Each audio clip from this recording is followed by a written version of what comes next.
நம் ஆண்டவர் இயேசு கிறிஸ்துவின் நாமத்தினால் மகிழ்ச்சியும் சமாதானமும் நம் அனைவரோடும் இருப்பதாக.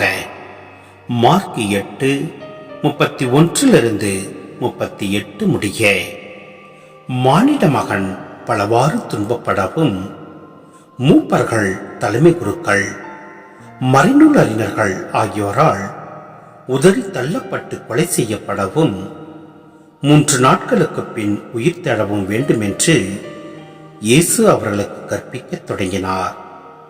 இதையெல்லாம் அவர் வெளிப்படையாகவே சொன்னார். பேதுரு அவரை தனியே அழைத்து கடிந்து கொண்டார். ஆனால் இயேசு தம் சீடர்கள் பக்கம் திரும்பி பார்த்து பேதுருவிடம், என் கண் முன் நில்லாதே சாத்தானே, ஏனெனில் நீ கடவுளுக்கு ஏற்றவை பற்றி எண்ணாமல் மனிதருக்கு ஏற்றவை பற்றியே எண்ணுகிறாய் என்று கடிந்து கொண்டார். பின்பு அவர் மக்கள் கூட்டத்தையும் சீடரையும் தம்மிடம் வரவழைத்து, என்னை பின்பற்ற விரும்பும் எவரும் தன்னலம் துறந்து தம் சிலுவையை தூக்கி கொண்டு என்னை பின்பற்றட்டும். ஏனெனில் தம் உயிரை காத்துக்கொள்ள விரும்பும் எவரும் அதை இழந்து விடுவார். என் பொருட்டும் நற்செய்தியின் பொருட்டும் தம் உயிரை இழக்கும் எவரும் அதை காத்துக் கொள்வார்.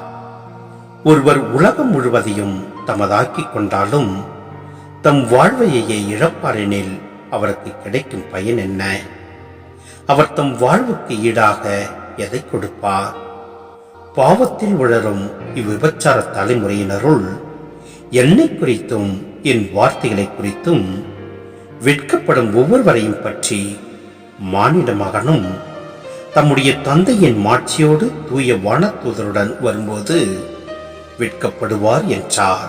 சிந்தனை: இயேசு தம் பாடுகளை அறிவித்து தம் மக்களுக்காக பணியாற்றி தியாகம் செய்து இறக்க வேண்டிய மெசியா என்பதை நற்செய்தியாளர் மார்க்கு மிக திறமையாக எடுத்துரைக்கிறார்.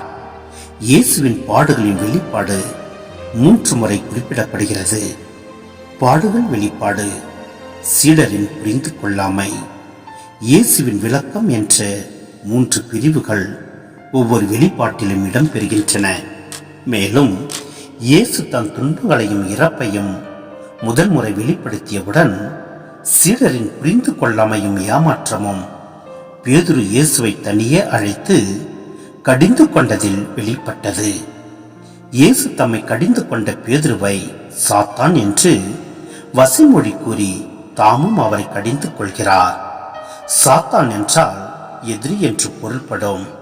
ஆகவே இயேசு பாடுபடக்கூடாது என்று அடம்பிடிக்கும் பேதுரு தமக்கு எதிரி என்றும் அவர் விருப்பப்படியே தாம் புதுமைகளையே செய்து கொண்டிருக்க வேண்டிய மெசியா அல்ல என்றும் இயேசு ஆவேசத்துடன் இங்கே அறிவிக்கிறார்.